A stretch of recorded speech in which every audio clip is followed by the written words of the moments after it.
后来继续来到高雄市，罢免着市议员黄捷的行动，伫9月25启动第2阶段。今仔日是第2阶段的联署书送件的日子，支持者游行行到高雄的选委会，送出着上届保险的份数4万份。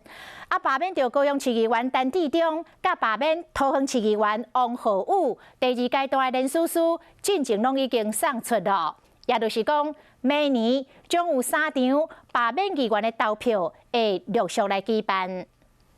你看，这群人抓着牌啊，伫街路游行，这拢是为着要罢免高雄市议员黄捷的民众，后壁佫对着货车顶悬纸箱啊囤满满，内底是目前2个月4万份的联署书。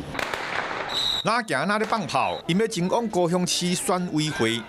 罢免高雄市议员黄捷。第2阶段所需要联署书上少是29000份，今日困头啊搬来4万份，希望会当顺利进入第3阶段的投票。一定会有更多的凤山人民出来响应，所以第3阶段呢，目前预估是要73000多票就能罢免掉黄捷，我们是非常有信心。根据选罢法规定，地下市的议员罢免案，选委会收到联署书了后，上慢爱伫40天内底完成查对，若是通过，明年初就要进行罢免投票。家人反而不担心，而是就是可以用这种开玩笑的语气说。你干脆就被罢免好了，这样你才有休息的一天。目前4届拢有议员要互罢免，除了黄捷、高雄市陈志忠，也佫有桃园市议员王浩宇，拢已经完成第2阶段的送件。当同时，高雄市前市长韩国瑜互罢免，互这把罢免的会四价烧。即马算来3场议员的罢免投票，恐惊伫明年初就要一场一场展开。